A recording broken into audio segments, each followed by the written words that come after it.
Hi, everyone. Okay, so a couple of things that I want to talk about today is, well, actually, two things. So, we're going to talk about my EI claim and how it has been literally garnished by maintenance enforcement, and how they once again are trying to play havoc with my finances and my life. And I know that sounds kind of dramatic, but you'll see what I mean in a few minutes. Um, they are literally violating um, well, denying me basic needs by financially exploiting and abusing.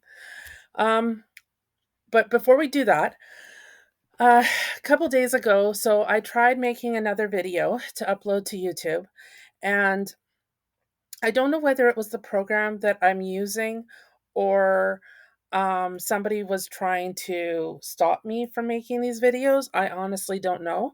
I've never ran into that issue before. And it was kind of weird how, like, the kind of video response that I got. Um, so instead of making the video, I emailed the UN and CNN and a bunch of international media stations. Because let's be real here, my constitutional rights, they were violated. The legislation that the leaders of our country have put into place was ignored in our justice system, denying me my rights, which speaks to how democracy in our country is um, falling by the wayside and constantly being ignored. I mean, how can a fair trial or fair court process occur when the people, um, justices, judges, don't even follow the legislation of our country? It doesn't make sense. And what's worse is that the federal government and provincial government aren't taking responsibility for the judges and justices. So what does that say about our legal system? Like, if these judges and justices are not the responsibility of the federal government and they're not the responsibility of the provincial government, are they dictators then? Because who else is there to govern them, right? Um so it's it's very upsetting when you look at it from a society standpoint. I mean, we are supposed to be a progressive country. We are supposed to, um Canada is known for its human rights, for its freedoms. But when these freedoms are being denied to individuals, it's either discrimination or it's just a sheer violation. And if it's a sheer violation, well, is it sorry, a systemic issue? Um, Honestly, I I think it is because when um, if you look at the letter that I sent the UN, it's Justice Peterson's letter from September, and she indicates how Chief Justice Joel asked her to deal with the matter. So by her saying that, it says he is aware of what's going on. He was okay with the fact that my constitutional rights were denied and violated. Justice Peterson indicated that, even though I was on legal aid, if legal aid wasn't able to find me a lawyer in time for the trial, I just don't get a lawyer. And I mean, that goes against my constitutional rights under 15.1 and 15.2 of the Charter of Rights and Freedom, which is protected by the Canadian Constitution, right? Um, and then a third person, Justice Thompson, I hope I'm pronouncing that name right. Um, he went ahead with the trial, knowing that I was on legal aid, because Miss Aquila knew that, and Owen Johnson knew that, and Justice Peterson and and Chief Justice Drewell knew that. So I have a hard time believing that Justice Thompson didn't or Thompson, whatever it was, um, that he wasn't aware that I was on legal aid, which says again a third judge in the same court unit, or court department, knew that my constitutional rights were being violated and were okay with that. So, what does that say about democracy and how legislation is not being upheld within the Manitoba government, within the Manitoba justice system, within the family department of the court system? And I mean that's a department that has long-term effects on individuals' lives, long-term effects on children's lives, on families' lives. I mean, these people have the power to literally destroy somebody's life if they wanted to. And that is exactly what they're doing by denying them their constitutional rights. Okay, so let's go back to maintenance enforcement and um, and what they're doing. So um, with the order that Justice Thompson on October 25th, 2022, with the order that he pronounced, I'm to pay over $500 in child support plus $250 back pay to Owen Johnson. Now it's interesting because this back pay is going to Owen Johnson, but they weren't in his custody. They were in Child and Family Services custody. So for for the courts to say, well, you have to pay him, what does that say about favoritism in the court system when the money isn't even going to who actually had the kids, right? I mean, um Child and Family Services placed them with Owen Johnson, and from my perspective that was a really underhanded way to manipulate the family trial. Um and we'll get into more about that in a little while. I'm going to be talking about my human rights claim against the provincial government in another video. I have put in a claim with the Manitoba Human Rights Commission against Casera Credit Union and Access Credit Union. I've also put in a claim against Child and Family Services, and we'll talk more about that in later videos. But I'm also going to be putting in a claim, and I'm doing this at the national level because Manitoba Human Rights gets funded by the Manitoba government. At least that's my understanding. So to go to them and say, hey, um, I'm putting in a claim against the people who fund you, it doesn't make a hell of a lot of sense. Now, it's interesting because I put in the claim against Access Credit Union and Casera Credit Union, which became Access Credit Union as of July 1st, back in June. I still have not heard anything back in regards to that. I've asked for updates and I have not received a reply. Although I got confirmation that the complaint was received. So why does it take a month for, and I mean, okay, this person was away on holidays for a little bit. I totally understand that. But given that the house is in it's given that there has been given that the house is the mortgage is in default and I've gotten threats and everything from Casera Credit Union, um I would have thought that the Manitoba Human Rights Commission would be a little bit more on top of that, right? Okay, so keep in mind my mortgage is in default. I've got bills that I have to pay.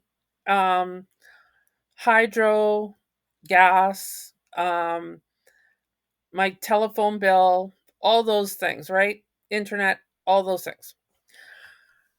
And these things um, are things that I had prior to October 25th. These are things that affect my standards of living. Now, I'm a social worker. I shouldn't have to be living like I'm, and this is not a hit at anybody who's on social assistance or not working or whatever. But I am working. I was working. Um at the time of what we're talking about. Okay. In October, I was working. Okay. Now, um, for this judge to put in this order and basically say, you are going to be forced to live like somebody on social assistance, we're only going to leave you that amount of money, that is ridiculous. First of all, how do you expect somebody to be going out into situations where they are literally um, helping people with their personal well-being, meanwhile financially struggling themselves, barely meeting their own basic needs, if they're meeting their basic needs at all. And I mean, let's be real here. EIA in this country is next to nothing. EIA does not cover basic needs. I mean, they might say that they do, but when you see somebody only getting 60, $100 for groceries in a month, who can live off that? They're dependent on food banks. They're dependent um, on the goodwill of others. Meanwhile, the government should be supplying them with enough money to actually live off of, to actually be able to eat something beyond KD. For anybody who doesn't know craft dinner, right? So, um, and I mean, like, people that need vegetables and fruits, and yes, the price of those are going up. They're going up for everybody. So why it isn't the government saying, okay, we're going to raise that amount? Now, I know I'm kind of digressing here, but the point that I'm trying to make here is that, there is a certain level of cost of living, and to have somebody um, going out there, working with these individuals, advocating for these individuals on a daily basis, meanwhile, not able to meet their own basic needs. Well, first of all, that is a really stupid move for the federal and provincial government. Because guess what? You now have somebody who is trained in advocacy. You have somebody who is trained in um, in certain aspects of human rights. And you have now just made this personal. So kudos to the government for being so dumb. Um, but let's talk about maintenance enforcement and how they are financially exploiting and um, and abusing the situation that is occurring, that stems from the order that happened October 25th, 2022. Okay? So, a couple days ago, or well, yeah, a couple days ago I received this letter. Now, it's interesting cuz look at the date of this letter. It's June 30th, but I only received it a couple days ago, which uh whatever. I I guess whoever didn't drop it in the mail until a week later, I honestly don't know what happened with it. But regardless, I finally got it. All right. So here it says, um, take notice that on June 28th, the government of Canada was served with a garnish summons. This summons was served by the following court or a provincial or territorial entity. So it's from MEP, Maintenance Enforcement Program of Manitoba, and it gives the address and it gives the all the information, and it gives my account number and all that stuff. Um, and it says effective August 2nd, 2023, the summons indicates that you owe the following amount for family support. Arrears owing 2,911 as of the summon issued date of June 28th, 2023. Periodic payments of $796 as of June 28th, 2023. Any monies that are payable to you by the Government of Canada under acts, funds, or programs designated in the regulations made under the Family Order and Agreement Enforcement Assistance Act may be diverted to pay the judgment creditor named in the summons. If you have any questions, and just basic nonsense, if you have any questions, contact type thing. And it says after sufficient monies are garnished to pay the judgment creditors a fee of up to $38 for each year. Okay, well, whatever. Okay, so effective August 2nd, 2023. Okay, so we're still in July, at least I think we are, right? My calendar says it's July 18th. All right. So this thing isn't supposed to come into effect for another 2 weeks, at approximately 2 weeks. All right. So now let's go to my latest claim, an EI. Now this right here, this talks to how actually not this part, but give me a second.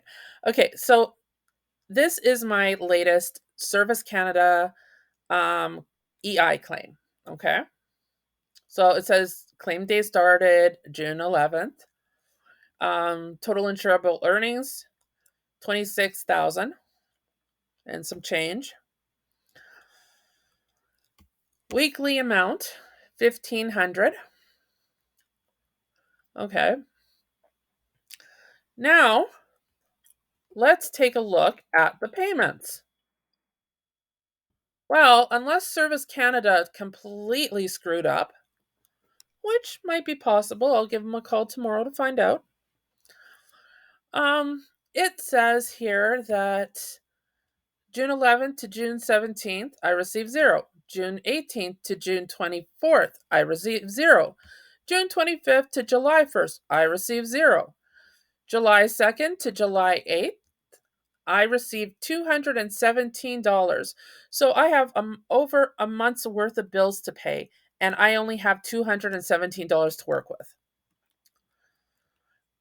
And anybody have any questions how I'm being financially exploited and financially abused yet? I mean, how is a person supposed to pay their bills on $217? How are you supposed to pay rent or mortgage on $217? Never mind the fact that, people have to eat, they have basic needs. How am I supposed to survive off that? So then I get this letter from maintenance enforcement. Okay. So let's back up here for a minute. So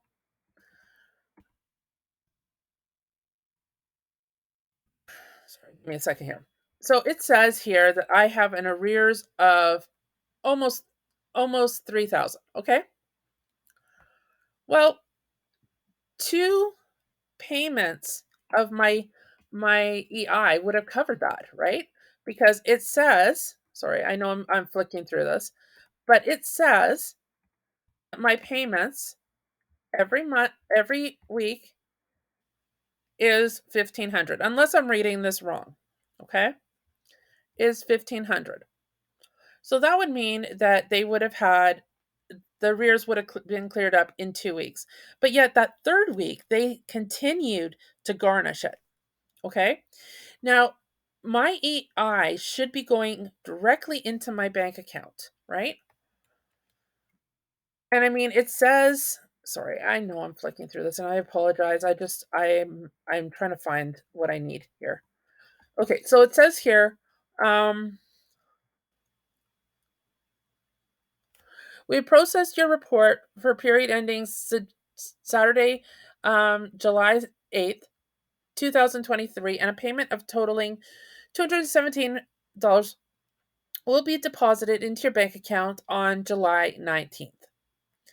And then it talks about my next 2 weeks. Okay.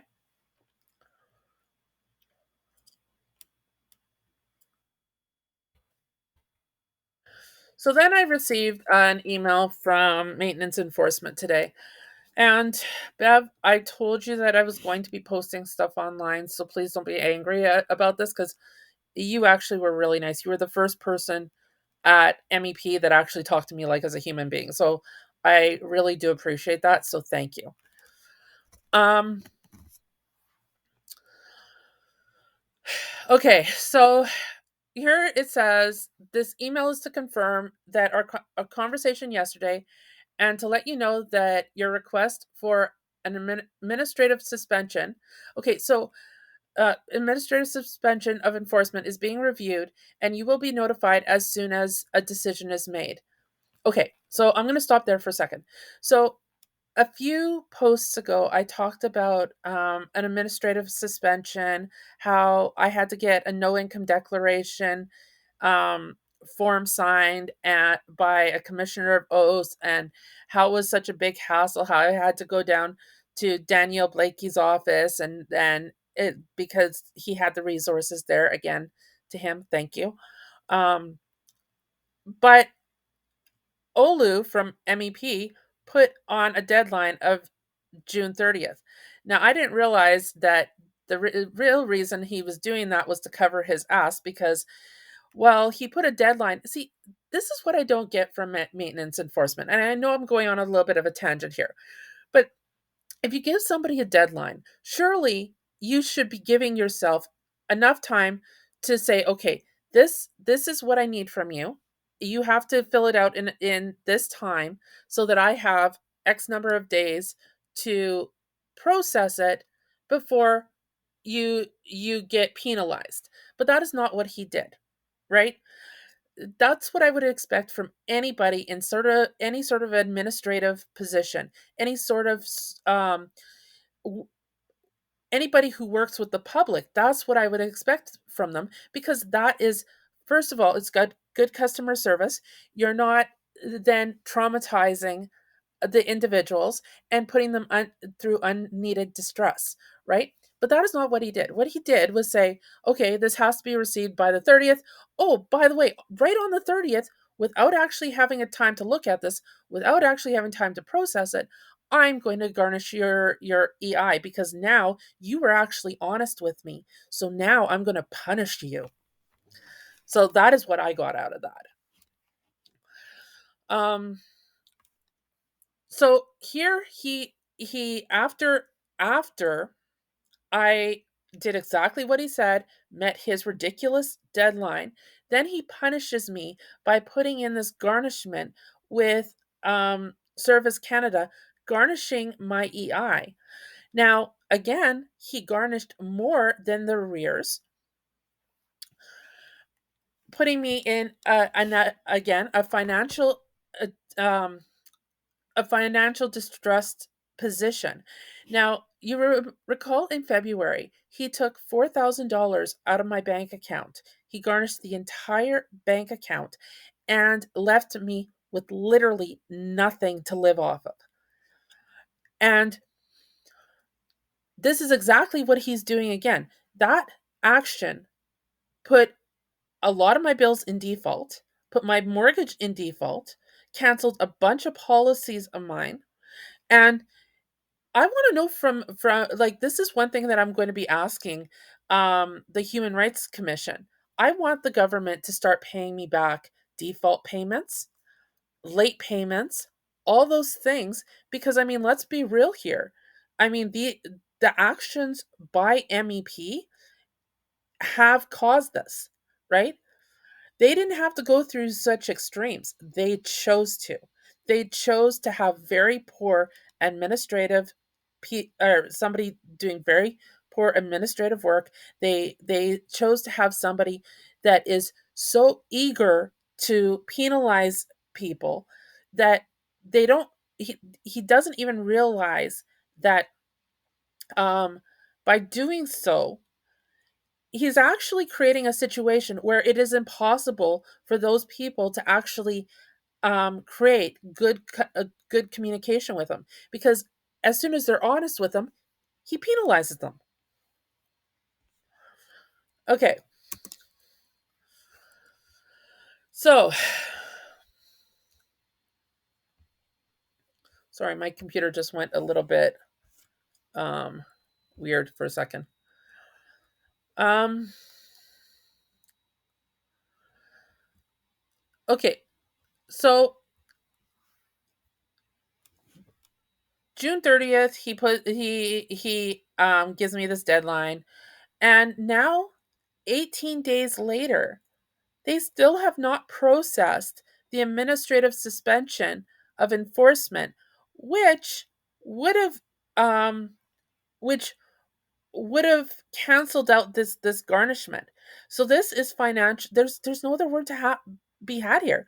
It's financial abuse by the provincial government directed at me to financially exploit me, to create a situation where I'm getting disconnection notices.